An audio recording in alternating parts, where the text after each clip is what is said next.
이게 제일 두꺼운 바늘이에요. 이게 15게이지 바늘인데 체격이 많이 큰 사람들, 뭐 100kg가 넘어가시는 분들, 식사를 좀 조절을 잘 못하시는 분들, 특히 이런 분들은 이제 굵은 바늘을 쓸 수밖에 없죠. 투석 혈관을 만들면 슉슉 하는 그런 소리가 들려요. 그럼 투석할 때도 좀 마취크림 이런 거 바를 수 있을까요? 안녕하세요. 안녕하세요. 네, CKTV 강남성심병원 MC를 맡고 있는 김정현 교수입니다. 오늘은 강남성심병원 투석혈관센터를 찾아서 투석을 하시기 시작할 때 처음부터 끝까지 과정에 대해서 설명해 줄 두 분을 모셨습니다. 인사 부탁드립니다. 네.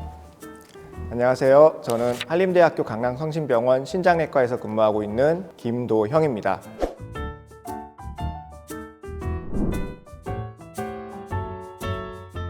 안녕하세요. 저는 한림대학교 강남성심병원 투석혈관센터 강사 하은주입니다. 네, 반갑습니다. 좀 어색하죠, 교수님? 많이 어색하네요. 신관 지하에 이렇게 굉장히 시설이 잘 돼 있는 줄 몰랐어요. 투석혈관센터. 어떻게 구성이 돼 있을까요? 투석을 받는 환자들이 투석을 받다가 뭐 투석이 잘 안 되고 효율이 떨어지거나 팔이 붓고 아프고 하면 일단 저희 센터에 와서 교수님 진료 보고 초음파 보면서 정확한 진단 내리고 필요하면 시술까지 다 진행하고 있습니다. 이제 제가 좀 이해하기로는 혈액 투석의 응급실이다. 예, 받는 사람의 문제가 생기면 여기서 해결한다. 그런 느낌이 좀 드는 것 같아요. 투석 혈관을 하시는 환자의 첫 번째 단계는 어떻게 될까요? 말기 신부전이 돼서 혈액투석으로 결정이 되면 혈액투석을 하기 위한 혈관 통로가 필요합니다. 자가혈관이 있고 인조혈관이 있고 도관삽입이 있습니다. 이거를 좀 더 얘기 드리면 자가혈관은 자기 혈관이 튼튼한 환자들, 동맥과 정맥을 연결하는 혈관 수술을 통해 가지고 충분히 투석할 수 있는 혈관을 만들어주는 게 자가혈관 수술이고요. 인조혈관 같은 경우는 아무래도 당뇨병도 있고 고혈압도 있는 말기 신부전 환자들이 혈관이 튼튼할 리가 없잖아요. 자기 혈관을 이용할 수 없는 환자들 같은 경우는 이런 만들어진 제품을 사용해서 피부 밑에 이식을 하는 겁니다. 아무래도 이물질이 아래에 이식을 받게 되기 때문에 통증이 좀 더 많이 심해요. 자가혈관보다는. 이것도 안 되고 자가 동정맥류도 안 된다 그러면 응급조치로 어깨 쪽으로 들어가는 이제 혈액투석용 도관을 삽입하는 게 이제 도관을 이용한 혈액투석 방법이라고 할 수 있습니다. 첫 번째로 하는 자가혈관이나 아니면 인조혈관이 일반적으로 좀 쓰이는 방법인 것 같고, 그죠? 네, 정 안 될 경우에 도관은 임시적으로 맞습니다. 이제 그렇게 네. 세 가지 방법으로 할 수가 있겠네요. 네. 그러면 이제 인조혈관 수술은 어떤 식으로 하게 되나요?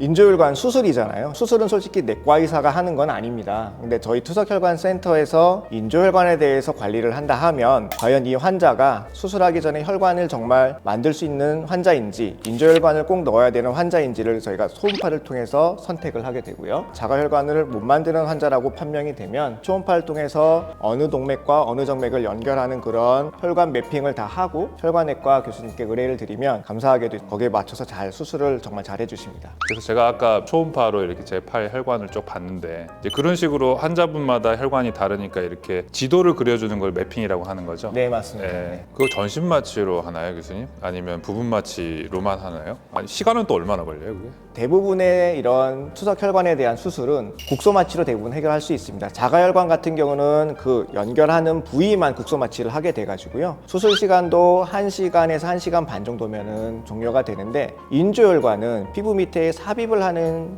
구간이 길어서 국소 마취를 좀 많이 하게 되고 만약에 이렇게 이어붙일 수 있는 혈관이 너무 몸속 깊은 곳에 있다.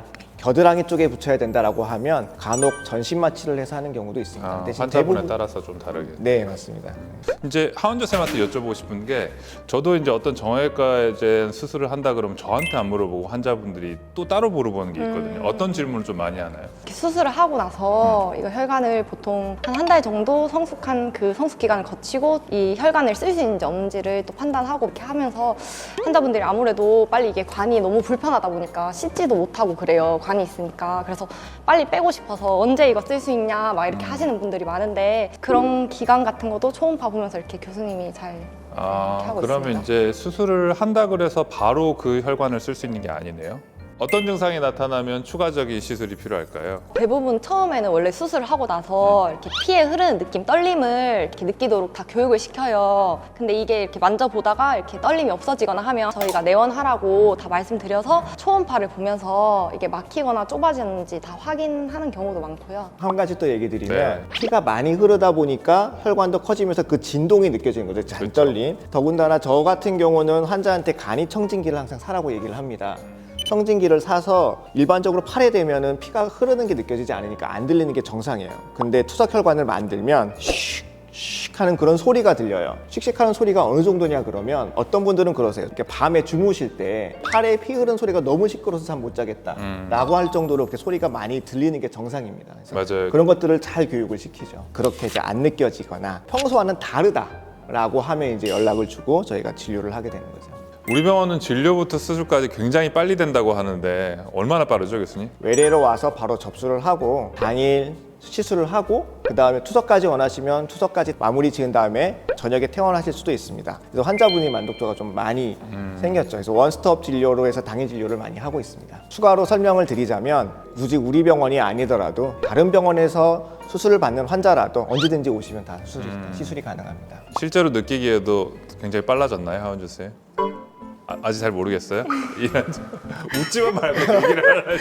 많이 빠르게 하다 보니까 한우 선생님이 되게 많이 바빠요. 말하는 방법을 까먹었구나, 너무 빠르다 그렇죠. 보니까. 몸으로 항상 하다 보니까. 수술이 잘 됐어요. 그리고 이제 혈관도 상태도 괜찮아서 이제 투석을 하게 되는데 투석은 어떤 식으로 진행을 하게 되죠? 투석을 본격적으로 시작하게 되면 한 번에 4시간씩 보통 투석을 받게 되고요. 그리고 일주일에 3번 정도 하게 됩니다. 근데 월수금 화목토 환자가 지정해서 할 수가 있어요? 원하는 시간대가 있으면 맞춰드리려고 노력은 하고 있습니다. 하지만 좀 그런 건 있어요. 항상 환자들은 원하시는 게 있거든요. 오전에 투석받기를 원하시고요. 주말은 좀 피했으면 좋은 것 그렇죠. 같아요. 네. 그래서 항상 월수금 오전이 몰려있기는 합니다. 근데 빈자리가 생기면 넣어드리고 이렇게 스케줄을 좀 조정을 하고 있죠. 그리고 이제 제가 알기로는 혈관에 들어가는 그 바늘이 보통 사이즈보다 훨씬 크다고 들었거든요. 그렇죠. 보여주시면 어떨까요? 네. 일반적인 거는 이제 녹색 투석 바늘인데 보면은 이제 이렇게 두꺼워요, 엄청. 아마 되게 무서운 바늘인데 그래도 익숙해지면 환자분들이 많이 적응이 되셔가지고요. 이게 제일 지금 두꺼운 바늘인가요? 더 두꺼운 것도 있죠. 이게 제일 두꺼운 바늘이에요. 이게 15게이지 바늘인데 체격이 많이 큰 사람들, 뭐 100kg가 넘어가시는 분들, 식사를 좀 조절을 잘 못하시는 분들, 특히 이런 분들은 이제 굵은 바늘을 쓸 수밖에 없죠. 네.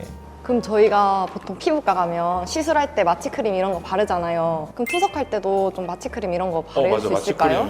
쓰고 있나요? 그렇죠. 아. 그래서 아까 저희 투석실에 잠깐 물어봤어요. 마취크림 쓰시는 분이 얼마나 되는지. 네. 보니까 많이 없으시더라고요. 저희가 한 150명 넘게 투석을 하시는데 네. 마취크림을 쓰시는 분은 한 10분 정도 된대요. 근데 이제 초반에 투석을 시작한 분들, 바늘을 찌르지 이제 얼마 안 되시는 분들이 주로 사용을 하고요. 그다음에 익숙해지시면은 굳이 마취크림까지 바르지 않고 오시는 분들이 많이 있습니다.